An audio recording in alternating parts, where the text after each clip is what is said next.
Jesus said he's the way and the truth. And if he's the truth, then Satan is a liar. And Jesus even made that point that when he was talking to the Jewish leaders, that you obey your father, Satan, who was a liar and a murderer from the beginning. We have to understand that in this world, it's just a big facade. Everything that's going on around us is temporary and for nothing. But that's what our main focus is on, is how much money we have, where we live, how fancy of a car, how nice of an iPhone we have, do we have the latest, neatest, coolest one. And if we don't have those things, then socially speaking, we're unacceptable and we feel worse than we should. When Jesus came to this world, he lived in the world with nothing, and he left the world with nothing except for the crown of glory. And that's the most important thing. But we have a tendency to focus on the unimportant things and let the important thing go without notice. The main point Jesus was making to me is about doctrine and indoctrination. And there's different things he remind me of. One was a book that I read about a guy who lived in Russia back in the Stalin days, and how the propaganda that they were given to them about how to teach on the Christian religion was really bad. But that's what they were required to teach. And so most of them went underground with their religious teachings or services so that they could continue to teach true doctrine. It didn't work out so well. The guy ended up in jail, and long story short, he learned things kind of like Paul did while being in prison. But there's this real push on about indoctrination, and if you don't believe it, look at how the millenniums are today versus how us in an older generation, or even how our grandparents were that maybe served in the World War I or II, and the difference in the thought process. We've lost a generation of heroes that really were fighting for a true cause, and now nobody's fighting for any cause except for what they want us to believe. And it's very different. When the people came over here from Europe or wherever they're coming from, they came for a purpose, and that was to get away from all of these things, all this indoctrination and all of this control by the people with the real money. And they wanted their freedom and a simple life. And when they put together the Constitution for the United States, it was really simple. And there's a lot of things that have been added that now it's all about it that is unconstitutional. For example, anything to do with social services like Social Security or Medicare, those things are unconstitutional. The tax is unconstitutional. At this point, there's this big push, and it's getting more and more socialist than ever. And the millennium generation, for the most part, has accepted it and embraced it. And they've come to think that anybody that has money is evil, and all they're trying to do is take your money. On the other side, you got the Republicans that are fighting, trying to save middle America, basically, is what their plan is. And to a point they are, but on the other side, they really aren't. Because in the end, the money is still going to one place. And that's the people that are trying to control this world. Now, you might be thinking at this point I'm talking about conspiracy theory, but am I?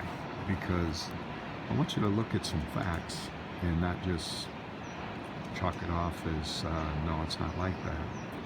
The number one fact is President Bush Sr.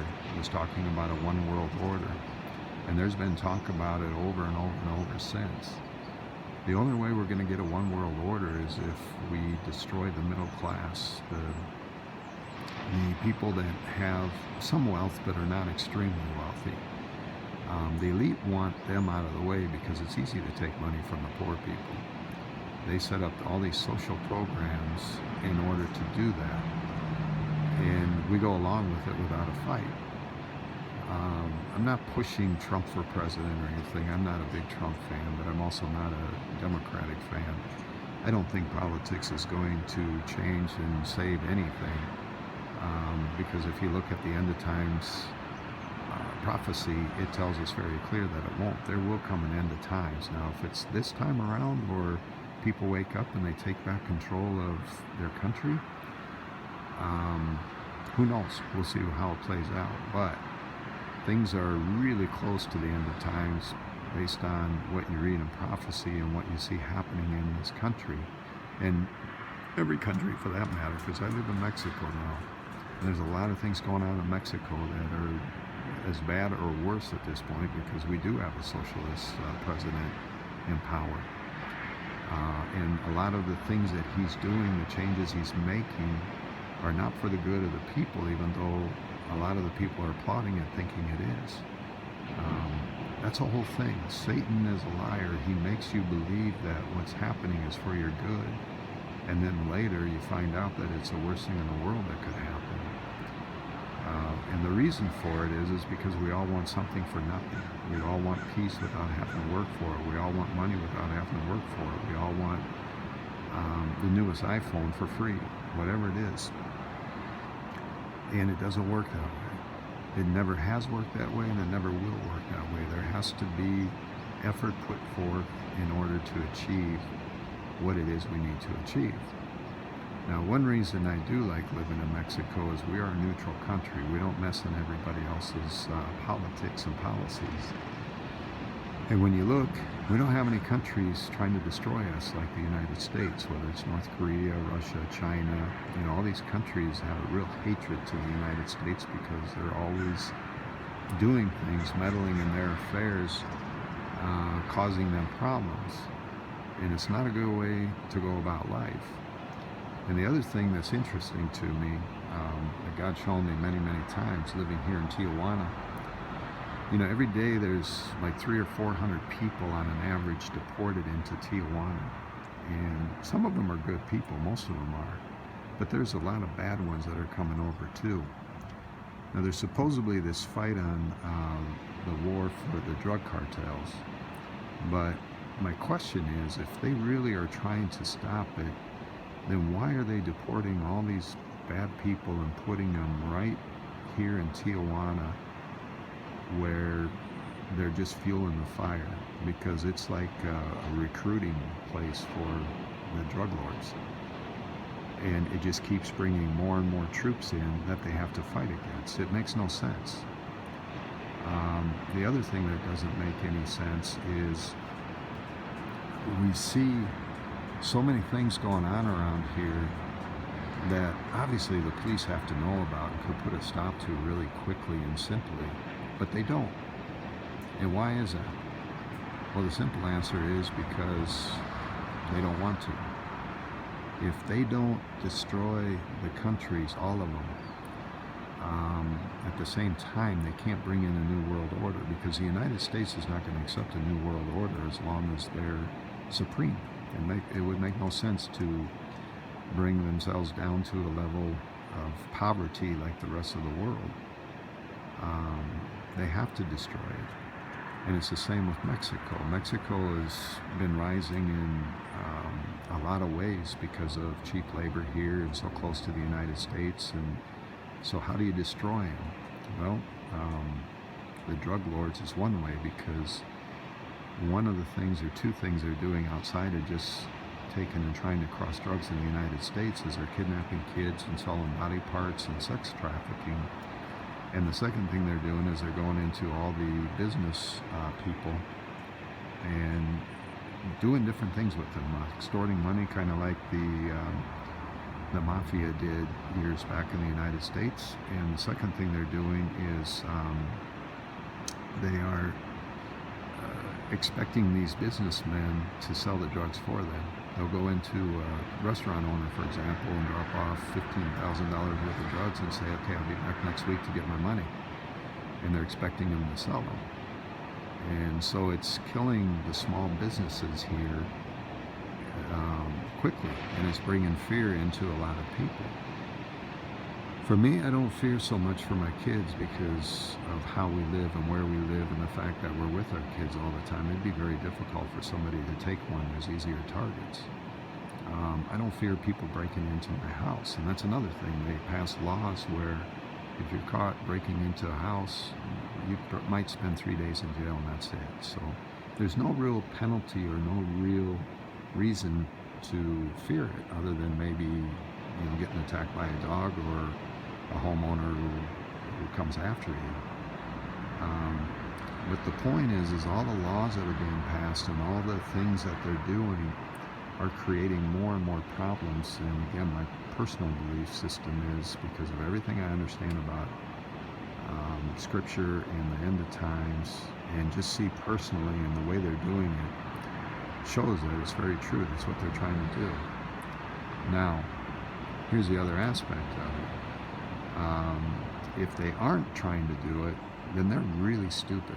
And I don't think that these men are really that stupid. When you start seeing the accusations brought against Trump and Biden and his son and all these things that are going on, there's so much corruption in politics. As an example, the other day I got an email from a friend, and he was talking about, and we all know it's true, how the politicians, they put in Obamacare, but they don't have to comply with it. And they have pensions where if they're even just a one-term senator, they have a pension the rest of their life, or a president, they have a pension the rest of their life.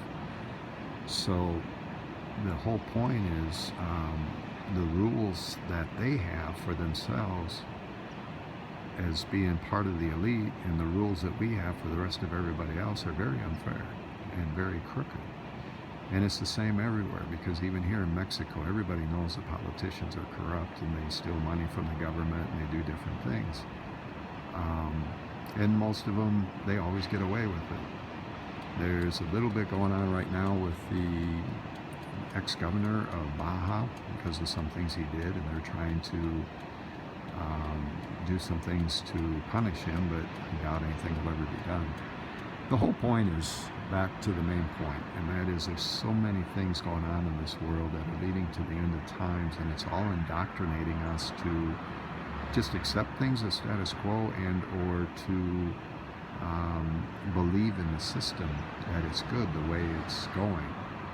And in both cases, it's not. And I'll finish with one last thing. I was having a conversation with a guy the other day, and he's, real democratic, and he said, well, the reason for it is because the Republicans are just making the bankers rich. To which I replied, well, they are, but so are the Democrats. They're just doing it in a different way. And the whole point is that the elite of this world, the ones that really own and control the world, and are trying to control it completely, and will be successful according to the end of times prophecy, they have control of it either way. It doesn't matter to them if it's socialist, Democrat, Republican. They have them all in their back pocket, and it's just a different way for them to take your money. Because in the end, they got taxes everywhere, and they have control of the big companies that are driving the little men out of business. And we don't care. We keep going to the big companies and doing business with the big banks. We do business with Walmart. We do business with all these big companies.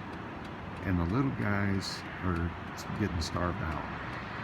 And when they're gone, it's going to be a really tough world, because the real money is going to be in complete control, and there's nothing we'll be able to do to stop it. So, this has very little to do with success, although in an indirect way it has everything to do with success, because if we don't be the change is coming.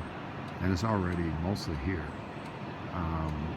And it's going to be too late, where you can't change it. The only thing you can change, no matter what happens in this world with the economies and everything, is you. And that is to receive the correct doctrine from Jesus, so you believe in the truth and you live in the truth and you do things according to the truth. And then you'll have your salvation. Because again, at the end, true success is salvation. Because this lifetime is just a blink of the eye, and it's for nothing. It's just all a big facade. Peace.